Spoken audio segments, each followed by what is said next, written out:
Okay, we just received the charge phase rules for Warhammer 40k 8th edition on the Warhammer Community site. Things fairly comfortable, fairly similar to what we expect. Any unit can nominate any other unit within 12 inches of them, and then they charge 2d6. So that's what we see right now. The big change is, though, that you only have to come within 1 inch of the enemy now. You don't actually have to make base contact. What this does is essentially give you a little bit, an extra inch of your threat range, I would assume, but you have to declare if they're within 12. So, I guess a little bit of buffer to some assault-based armies.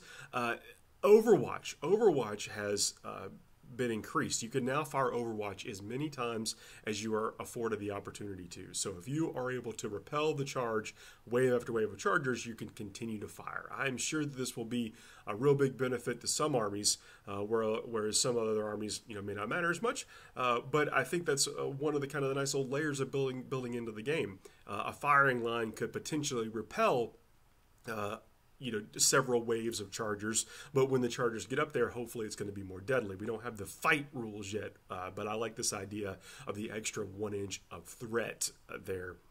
To hopefully, what I believe that will do will allow models to engage, and we'll see more people swinging than we maybe have in previous editions based on the range of the bases and whatever.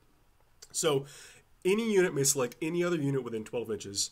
And then they roll the 2d6, and that's their charge range. You get to effectively add another inch to that to see if you can become within 1 inch and engage a model. Models can fire Overwatch in the charge phase until they become engaged. And it says specifically that you can't come within 1 inch of an enemy unit and outside of this declared charge. So I guess that makes a little bit more sense with what we saw yesterday about being within an inch of someone. And locking them down, preventing them from shooting. So, obviously, as things develop, this is going to change what we know about the stuff that we've seen before.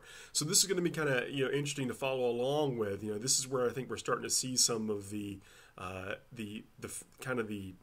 magic of what these rules are going to be and the complexities that will develop as we get the whole kind of rules package. Now remember, the rule set is only going to be 12 pages or so. And we've seen commentary more than 12 pages worth of commentary so far on these rules. So I think the complexity is starting to really reveal itself to us, and that's fun to watch. I mean, it's really, as someone who likes to compete and really try to find some of the nuances here and things we talk about on the Forge Narrative podcast, which you can see in some of the other videos.